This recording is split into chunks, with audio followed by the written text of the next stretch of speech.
Are you actually fit at 40? That's what we're gonna find out today with just dumbbells.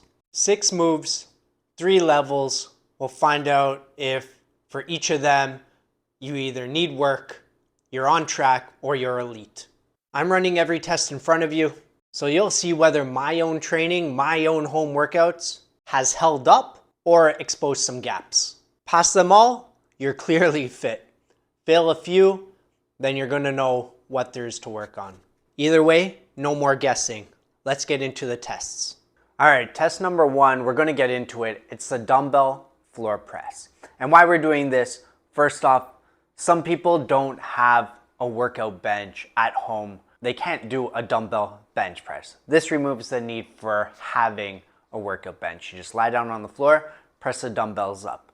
The other reason is maxing out on a bench press at home, especially if you only have a bar, is a recipe for disaster. You're asking to get pinned by the bar over your neck when no one else is around. We don't want that to happen, especially for just doing a test to see how fit you are. So the dumbbell floor press is what we're gonna do, and it's gonna look at your upper body pressing power, the strength and power in your chest muscles, your shoulders, your triceps. Now, I'm gonna use the on-track weight, which is 50% of my body weight split up amongst 2 dumbbells. So I weigh 140 pounds now. 50% of my body weight is 70 pounds, which means I'm using about 35-pound dumbbells in each hand.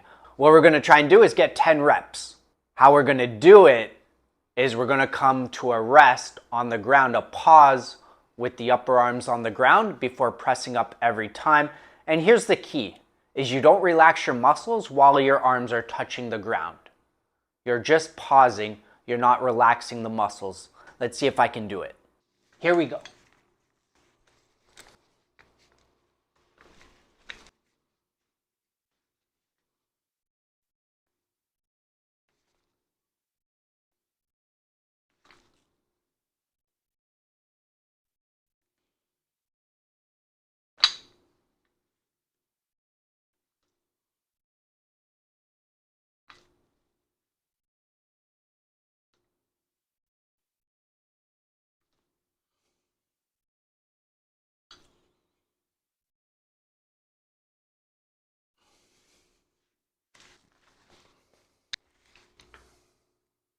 All right, 10 reps.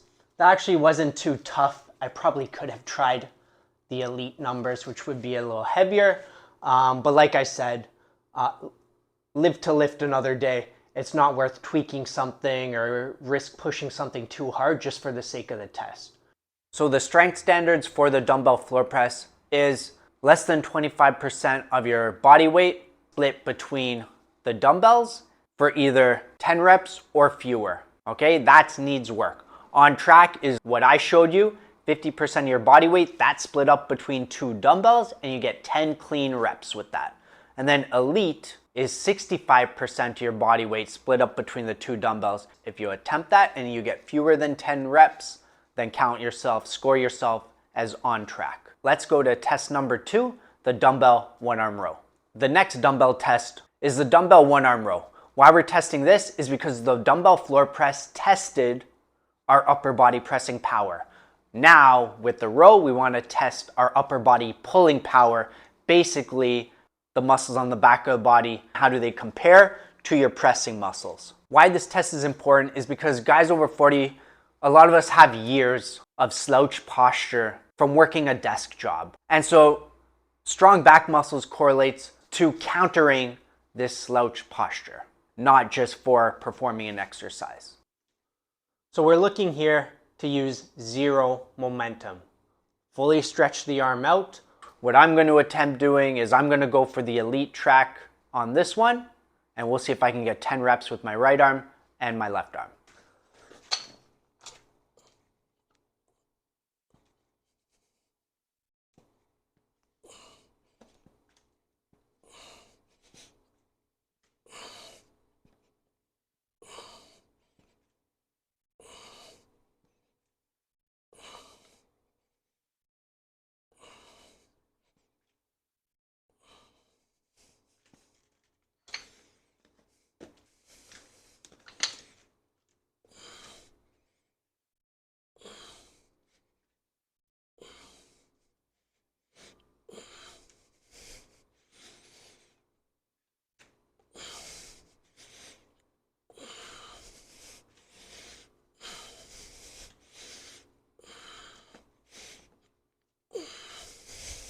All right, got that one. It was a little bit tough. You can hear me breathing a bit harder.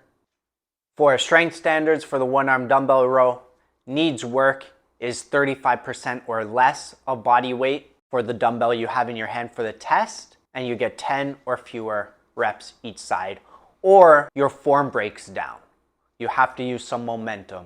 You can't lift the weight all the way up, or your torso, your upper body rotates as you lift that dumbbell up. That would be the needs work. The on track is 50% of your body weight in one dumbbell for this test for 10 clean reps. And elite is going to be 50% of your body weight for the dumbbell for 10 reps again, each arm. All right, have at it, see how you do. Put it in the comments below with the rest of your tests. Okay, now that that test is done, we're going on to lower body. And we're going to test it first with the goblet squat to test our lower body strength and mobility at the same time. Because a lot of guys are tight in their hips and their ankles, and it prevents them from doing this exercise properly, or just be limited in the squatting movement. Okay, common faults here is if while you do this test, your feet don't stay flat on the floor, your heels would come off the ground, and your low back rounds. Here are the rules for the goblet squat. You must lower yourself until the crease of your hips is below your knees. And like I mentioned, you don't want to let your low back round. We're going to do the goblet test, the goblet squat test now. You'll see how I get into position. I'm also going to film it here from the side so that you can see my feet if my heels are coming off the floor and my posture. Okay, let's get into it.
The strength standards for the goblet squat are needs work would mean you either use less than 20% of your body weight for the dumbbell, or if you try the on track level, which is 30% of your body weight for 15 reps, and you don't get all 15 reps either with good form or just from fatigue.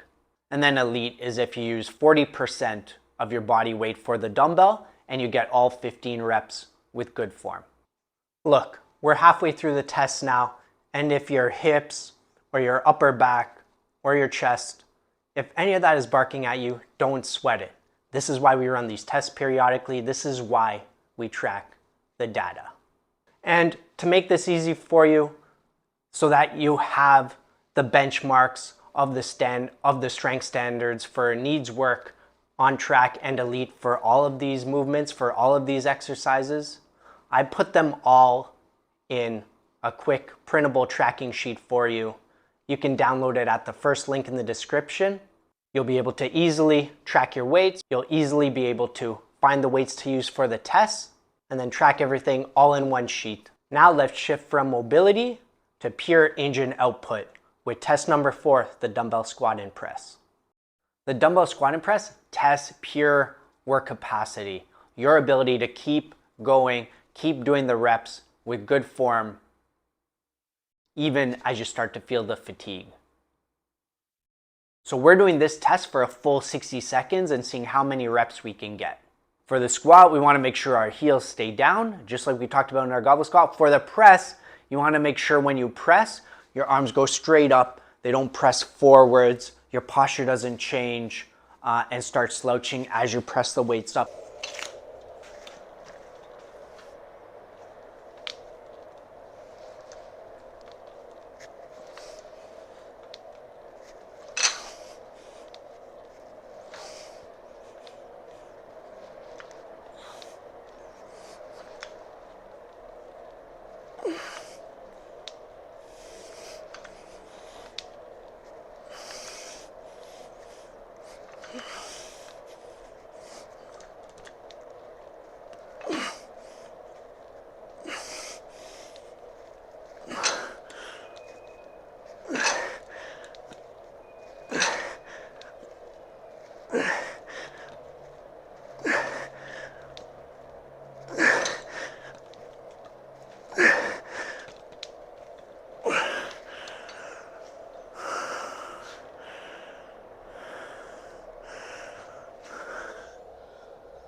All right, guys, so that one was harder than expected. I wouldn't say I'm surprised by that. I think I got 20 reps there. So that falls in the on track category. Remember, you can use 20 pounds or you can use 25 pounds. I used 25, so these were actually 27 and a half. So basically meets the minimum bar, but you can tell by my breathing, probably something I should focus on. For the strength standards here, we're just going to use a fixed weight of 20 pounds or 25 pounds, depending on what you have and depending on your level of comfort. And here's what we're aiming for. The needs work level is you'd be able to complete 15 reps or fewer in the 60 seconds. The on track is that you get 18 to 25 reps during those 60 seconds. And elite for this test is getting 26 or more reps in the 60 seconds. And now with that test complete, we're going to go on to our fifth test, the single leg Romanian deadlift. All right, the dumbbell one leg Romanian deadlift. That's going to be our next test. And the strict thing here, or the thing here, is that we're holding one dumbbell. It's going to be in the same hand as the side of the leg that's going back, or that's in the air. You'll see when I perform it. The main movement here is hinging at your hips while keeping your balance, right? If you do have to touch your foot down, tap your foot down while you do the 5 reps, then don't count that rep, keep going, okay? Until you get 5 clean reps. If you can't do 5, or if you're not just putting your foot down, you actually lose your balance, which might be good to be near somewhere where you can reach out to, which is why we only hold a dumbbell in one hand in case you do need to catch yourself or support yourself. Then you would classify that as the needs work category. Let's get to the test and see how I do.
All right, I did the 5 reps on each side, and you could see a couple things. One, balance is something I clearly need to work on. The weight itself wasn't challenging.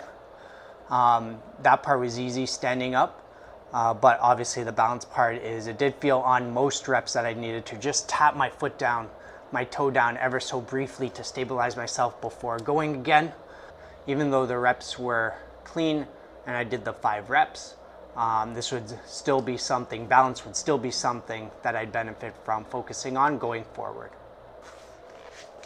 Okay, next up we're doing a dumbbell suitcase march. We're just doing it in place and we're going for 60 seconds. What we want there is to maintain posture. You're holding one dumbbell, right? So your core is going to have to work hard to keep your body upright and not leaning to one side to compensate for not having a dumbbell on one side while you're holding the weight in the other side. This is a robotic march. You're not trying to race through it. You're just trying to lift your knees up in an alternating marching fashion while focusing on your posture, your core control, all that. And then score yourself. We're going to do the test for the right side. We're going to do a test for the left side and score to see how you stack up. Let's do this.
All right, so that one's done, and I don't know if you could see me. Obviously, the camera's a little bit zoomed out when I do the test so that I can make sure I'm in the frame, but that was challenging. It was weird. I didn't feel myself leaning too much, but I would say it needs work. I would score myself as needs work, because what I always found was when I was standing on the leg closest to the dumbbell that I was holding, I found that side incredibly easy. But what was very tough, and maybe you saw how I would lift my leg quicker and put it down faster, was when I was standing on the leg farther away from the dumbbell I was holding. It wasn't a huge sway, but I noticed the compensation in the speed, so I would class myself as need work. What I got overall from these tests was the ones with strength and power and work capacity, I was either a lead or on track. But the last two tests, single leg Romanian deadlift, and this one, they really brought to my attention kind of the balance aspect, and core control aspects as things I should add into my workouts as a primary focus. So keep following along on this channel, because that was interesting to see. And I'll probably make a video following up on where I slot these things in to my workout program. With that said, go through everything yourself, all the tests, and score yourself, and put it down in the comments below what you got, what your score was, and what any outliers were, things you didn't expect, or the tests that brought out things you should focus on with your own home workouts, so you can be strong, fit, and have the physique that you want, all from your home workout program.